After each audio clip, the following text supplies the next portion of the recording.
आज के मुख्य समाचार। पलायन करने वाले डिफॉल्टर आढ़तियों पर सख्ती की तैयारी। सीएम को जान से मारने की मिली धमकी। शिमला के विक्टी होटल में 3 लोगों से 42.10 ग्राम चिट्टा बरामद। किन्नौर में पहाड़ियों पर फटा बादल। बारिश का येलो अलर्ट। हर घर तिरंगा को लेकर प्रदेश में उत्साह का वातावरण। 68 विधानसभा क्षेत्रों के 8 स्कूलों में बनेंगे रीडिंग रूम। जमीनी विवाद को लेकर झगड़े में बुजुर्ग की मौत। पंखे से लटका मिला ठेकेदार का शव। बिलासपुर जिले में महिला ने 3 बच्चों को दिया जन्म। अब समाचार विस्तार से। स्वतंत्रता दिवस से पहले सीएम सुखविंदर सिंह सुक्खू को जान से मारने की धमकी देने का मामला सामने आया है। मनाली के विधायक भुवनेश्वर को अनजान रिकॉर्ड की गई फोन कॉल आई। इसमें मनाली के विधायक को ही सीएम को 15 अगस्त पर जान से मारने के लिए प्रलोभन दिया गया है। साथ ही कहा गया है कि हिमाचल को भी अलगाववादी संगठन खालिस्तान का हिस्सा बनाया जाए। इसके बाद विधायक ने पतली कूहल थाना में शिकायत दर्ज करवाई है। इस संबंध में एसपी डॉक्टर कार्तिकेयन गोकुलचंद ने कहा कि पुलिस ने मामले में भारतीय न्याय संहिता की धारा 351 में मामला दर्ज कर लिया है। इससे पहले मंगलवार को भी मुख्यमंत्री सुखविंदर सिंह सुक्खू को देहरा के शहीद भुवनेश डोगरा ग्राउंड में 15 अगस्त के लिए तिरंगा फहराने से रोकने के लिए अलगाववादी संगठन ने धमकी दी है। इससे पहले भी यह संगठन कई बार धमकियां दे चुका है। वहीं गगरेट के विधायक राकेश कालिया को मुख्यमंत्री की हत्या और स्वतंत्रता दिवस पर बम विस्फोट की धमकी भरे फोन कॉल आई है। विधायक की तरफ से इस संबंध में अनजान व्यक्ति के विरुद्ध मामला दर्ज करवाया गया है। हिमाचल प्रदेश में मंगलवार को मौसम मिला जुला रहा। धर्मशाला और कांगड़ा में जहां बादल बरसे, वहीं राजधानी शिमला सहित कई अन्य क्षेत्रों में धूप खिली। प्रदेश के कई क्षेत्रों में बुधवार और वीरवार को भी बारिश का येलो अलर्ट जारी हुआ है। 19 अगस्त तक प्रदेश में मौसम खराब रहने का पूर्वानुमान जताया गया है। प्रदेश में जारी बारिश के चलते मंगलवार शाम तक 213 सड़कें, 218 बिजली ट्रांसफार्मर और 131 पेयजल योजनाएं ठप रही। राजधानी शिमला में मंगलवार सुबह और दोपहर के समय बूंदाबांदी हुई। शाम को शहर में मौसम साफ होने के साथ धूप खिली। बागवानों की फसल का पैसा न चुकाने के बाद बाहरी राज्यों की मंडियों में पलायन करने वाले डिफॉल्टर आढ़तियों के खिलाफ सरकार सख्त कार्यवाही करने की तैयारी में है। सरकार ने कृषि उपज विपणन बोर्ड को ऐसे आढ़तियों के खिलाफ हुई शिकायतों का रिकॉर्ड खंगालने के दिशा निर्देश दे दिए हैं। प्रदेश की मंडियों में काम करने वाले कुछ डिफॉल्टर आढ़तियों ने लाइसेंस का नवीनीकरण न होने के बाद हरियाणा की मंडियों में काम शुरू कर दिया है।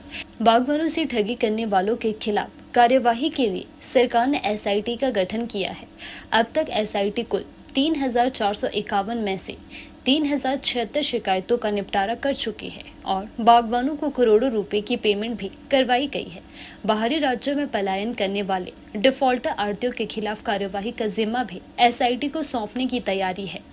राज्य कृषि विपणन बोर्ड के प्रबंध निर्देशक हेमसी नेगी ने बताया कि बागवानों से आग्रह है कि अपनी फसल मंडियों में पंजीकरण आढ़तियों को ही बेचे, ताकि फसल का पैसा न देने वाले आढ़तियों के खिलाफ कार्यवाही की जा सके। 13 अगस्त 2024 को थाना बालूगंज में मामला दर्ज किया गया है। इसमें मादक पदार्थ अधिनियम में मामला दर्ज किया गया है। स्पेशल सेल जिला शिमला की टीम ने निजी होटल नजदीक विक्टी टनल के कमरा नंबर 203 में ठहरे गुरजीत सिंह और शगुनदीप सिंह व गौरव सिंह के कब्जे से 42.10 ग्राम चिट्टा बरामद किया है। पुलिस मामले की जांच कर रही है। किन्नौर जिला के ठीकरू सहित लिनगिने की पहाड़ियों में बादल फटने से आई बाढ़ से लोगों को डरा कर रख दिया है।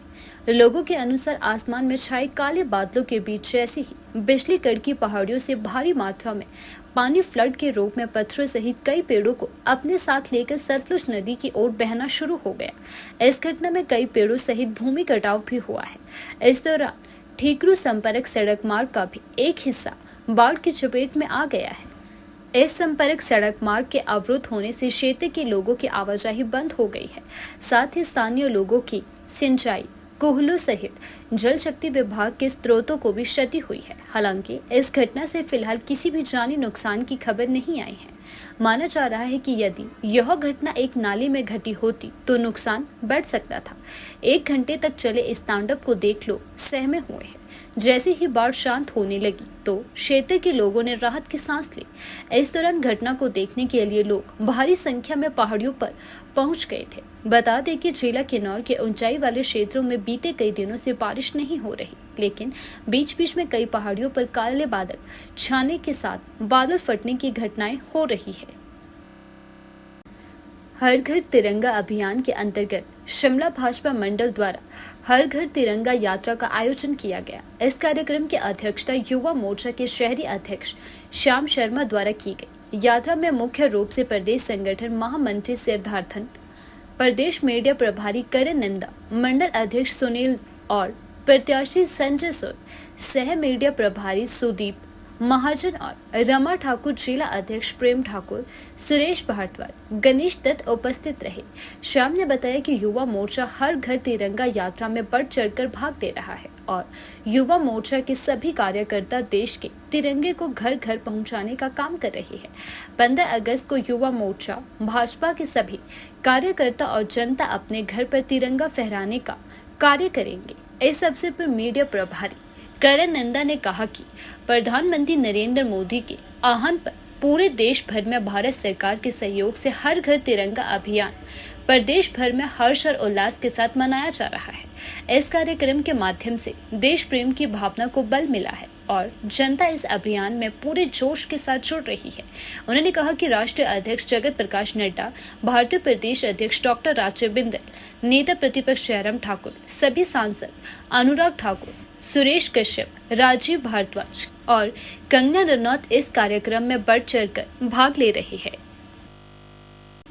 जमीनी विवाद को लेकर हुए झगड़े के दौरान धक्का लगने से गिरे बुजुर्ग की मौत हो गई है। यह मामला पुलिस थाना फतेहपुर के तहत पंचायत मनोहर सिहाल के गांव पधरवासिया का है। बुजुर्ग के परिजनों ने आरोप लगाया है कि उनके 2 पड़ोसियों में झगड़ा चल रहा था कि साथ बैठे करमचंद को उनकी ओर से धक्का दिया गया, जिससे उनकी मौके पर ही मौत हो गई है। उधर पुलिस ने मामला दर्ज कर जांच शुरू कर दी है।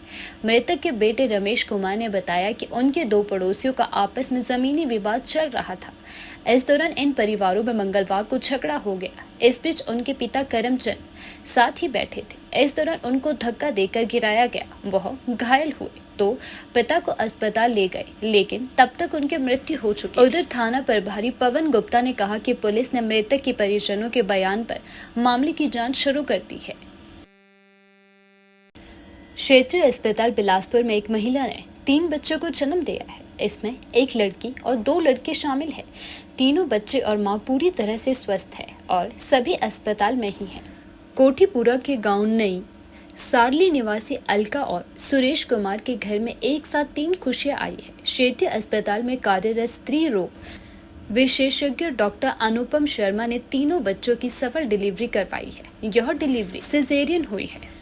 परिजन बच्चों के जन्म से बेहद खुश है। महिला की यह पहली डिलीवरी है। क्षेत्रीय अस्पताल में यह दूसरा मामला है जब महिला ने एक साथ तीनों बच्चों को जन्म दिया है। डॉक्टर अनुपम शर्मा ने बताया कि उनके 22 साल के कैरियर में यह दूसरा मामला है जब 3 बच्चों की डिलीवरी एक साथ हुई है। उन्होंने बताया कि 1.5 साल पहले भी इसी तरह 3 बच्चों की डिलीवरी क्षेत्रीय अस्पताल में हुई थी। शुक्रवार को अस्पताल में ही महिला की सफल डिलीवरी हुई है। तीनों बच्चों के जन्म में 1-1 मिनट का अंतर है। पहले नंबर पर लड़का, दूसरे नंबर पर लड़की और तीसरे नंबर पर लड़का हुआ है। बच्चे और मां पूरी तरह से स्वस्थ है। जिले में आम क्षेत्र में एक व्यक्ति का कमरे में पंखे से लटका शव बरामद हुआ है। पत्नी के अनुसार पति ने बैंक से लोन ले रखा था और कर्ज के चलते वो काफी परेशान था। पुलिस ने मामला दर्ज कर आगामी कार्यवाही शुरू कर दी है। मृतक की पत्नी शैली ने अपने बयान में पुलिस को बताया कि सुनील कुमार पुत्र कृष्ण गोपाल निवासी वार्ड नंबर 2 आम ठेकेदारी का काम करता था। ठेकेदारी के लिए उसने आम के एक बैंक से लिमिट बनवा रखी थी। कर्ज होने के चलते वह पिछले कई दिनों से परेशान चल रहा था और घर में ही रह रहा था। मृतक की पत्नी एक निजी प्राइवेट स्कूल में काम करती है। सोमवार को जब वह छुट्टी के बाद घर लौटी तो पति घर पर नहीं था। थोड़ी देर बाद शैली ने पति को फोन किया तो पति ने फोन नहीं उठाया। उसके बाद बीती शाम 5 बजे शैली बाजार गई और जान पहचान वाले दुकानदारों से पति के बारे में पूछा, मगर कोई जानकारी नहीं मिली। शैली बाद में घर आई तो उन्होंने अपनी बेटी से पूछा कि पापा घर आए थे क्या। बेटी ने बताया कि कुछ देर पहले कमरे में आए थे, मगर थोड़ी देर बाद वह फिर बाहर चले गए। फिर शैली ने अपने पुराने मकान के अंदर जाकर देखा तो उसका पति सुनील कुमार पंखे के साथ लटका हुआ था। उसने अपने देवर को साथ लेकर पति को पंखे से नीचे उतारा और सिविल अस्पताल अम ले जाया गया, जहां डॉक्टर ने सुनील को मृत घोषित कर दिया था। पुलिस ने शव को कब्जे में लेकर पोस्टमार्टम के लिए क्षेत्रीय अस्पताल ऊना भेज दिया है। वहीं पत्नी के बयान के आधार पर मामला दर्ज कर आगामी कार्यवाही शुरू कर दी है। डीएसपी अम वसूता सूद ने बताया कि मामले की जांच जारी है।